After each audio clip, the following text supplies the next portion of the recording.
Okay, so I created a Max for Live patch to basically be an interface for the Pro 2.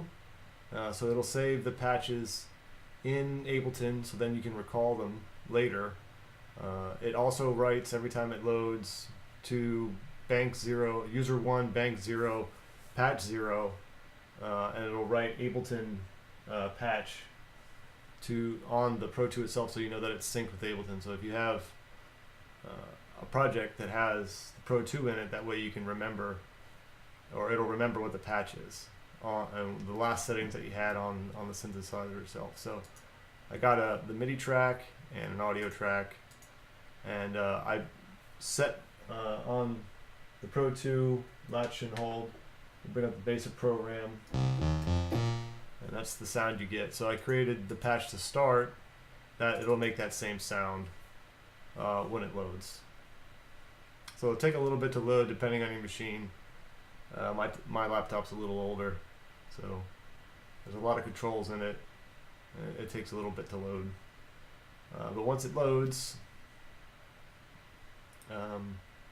you'll see on the Pro 2 that it'll say receiving 6x, and then you got Ableton patch there. So it should be the same sound because all the default values are there. So there you go. So you can control it from the Pro 2 itself, and it's using NRPN, not CC. And also on the push, everything's also mapped out on the push as well. So I also have the push controlling it. So if we did a real basic patch, right? So let's see. So 1, if we control, you can see it's controlling the pitch where you're holding it. Okay, so I'm going to do shape noise. I'm going to make it a super saw. Make number 2 also a super saw. I'll detune it slightly, real basic, and I'll bring the level up on that one to 100. And you can see it's changing inside Ableton as well, right? So we got real basic sound. So let's say we wanted to bring the filter down. And what you got here is since you can't obviously fit it all in one, so you can got the oscillator, voltage controlled amplifier, the filter. So on the filter, like if I was controlling frequency, right? So on the instrument itself, so if I can control attack, what I need to have.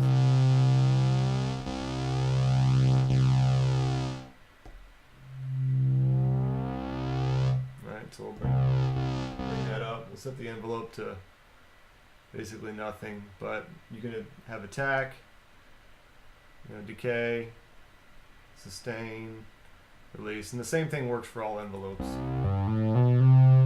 So you got, let's say we put that in there, and we wanted to do a real simple LFO, right? So I'll control it from here. So I want to send it to oscillator 1 frequency. I'll give it about that much amount, and frequency be something like this.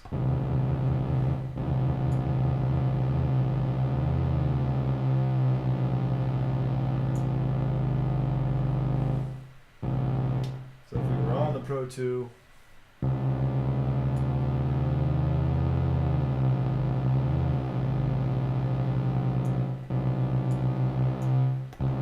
so if I wanted to control, that's what I could do. I'm going to turn it off.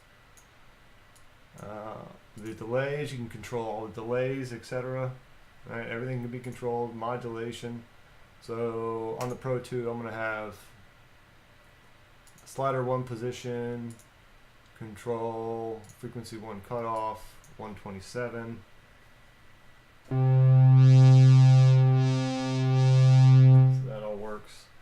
And then, so let's say you don't want to do this all from these tabs, basically. You can do open. And open brings it up into one large window. so you can then program it all, however you want from here. So you can see all of the controls at one time. At this time, I don't have the sequencer being controlled. That's a little more complicated, and maybe in a future update I'll have it do that. But it'll still work. I can't control it from here yet. So this is that's what the sound is. So I'm going to save this. We'll give it a new name.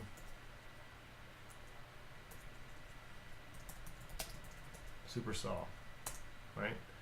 So I'm going to save it to Ableton as Supersaw. Okay. Let's delete this. And if we load the Max for Live device, the original one, we'll make sure on the MIDI track.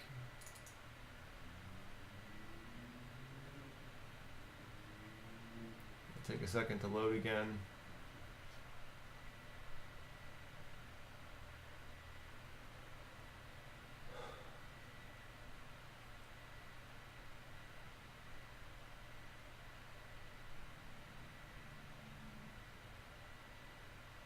So after it loads, Ableton patches up,